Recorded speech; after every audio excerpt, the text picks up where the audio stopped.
একদিন হজরত আলী রাদিয়াল্লাহু তাআলা আনহু নিজেই তার আর্থিক অবস্থা বর্ণনা করেছিলেন। তিনি বলেছিলেন, নবী দুলালী হজরত ফাতিমা রাদিয়াল্লাহু তাআলা আনহুর সাথে যখন আমার বিবাহ হয় তখন আমার অবস্থা এমনই ছিল যে কেবলমাত্র একখানা ছেঁড়া চামড়া ছিল। সেই চামড়ার ওপরে উটকে খাওয়াতাম এবং রাতে ওই চামড়া বিছিয়ে শুয়ে থাকতাম। আমার কোনো চাকর ছিল না, আমি নিজে হাতে সকল কাজ করতাম। প্রিয় নবী হজরত মুহাম্মদ সাল্লাল্লাহু আলাইহি সাল্লাম তার প্রাণপ্রিয় মেয়ের ঘরে গিয়ে দেখলেন হজরত ফাতেমা রাদিয়াল্লাহু তাআলা আনহা উটের চামড়া পরে আছেন। ওই চামড়ার মধ্যে ছিল 13টি তালি। ওই সময় নবীর কন্যা হজরত ফাতেমা রাদিয়াল্লাহু তাআলা আনহা আটা পিষছিলেন। প্রিয় নবী হজরত মুহাম্মদ সাল্লাল্লাহু আলাইহি সাল্লাম তার মেয়ের কষ্ট দেখে তিনি মনে মনে কষ্ট নিলেন না, বরং মেয়েকে লক্ষ্য করে বললেন, হে ফাতেমা, ধৈর্যের মাধ্যমে এই জগতের সকল কষ্ট শেষ করো এবং আখিরাতের স্থায়ী শান্তি ও খুশির প্রহর গুনতে থাকো। রহমানুর রাহিম আল্লাহ তাআলা তোমাদেরকে উত্তম পুরস্কার দেবেন। এক সময় হজরত আলী রাদিয়াল্লাহু তাআলা আনহু অত্যন্ত ক্ষুধার্ত অবস্থায় ঘরে এসেই খাবার চাইলেন।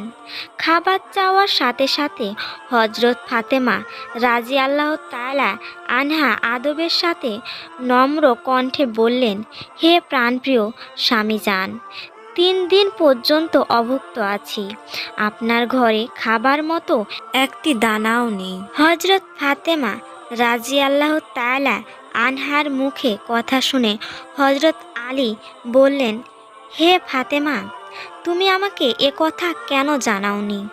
স্বামীর কথায় জবাবে হজরত ফাতেমা রাদিয়াল্লাহু তাআলা আনহা বললেন, বিবাহের সময় আমার আব্বা হজরত মুহাম্মদ সাল্লাল্লাহু আলাইহি সাল্লাম বলেছিলেন, আমি যেন কোনো সময় আপনাকে লজ্জিত না করি। হজরত ফাতেমা রাদিয়াল্লাহু তাআলা আনহার মুখে এই কথা শুনে হজরত আলী রাদিয়াল্লাহু তাআলা আনহু অনেক খুশি হলেন।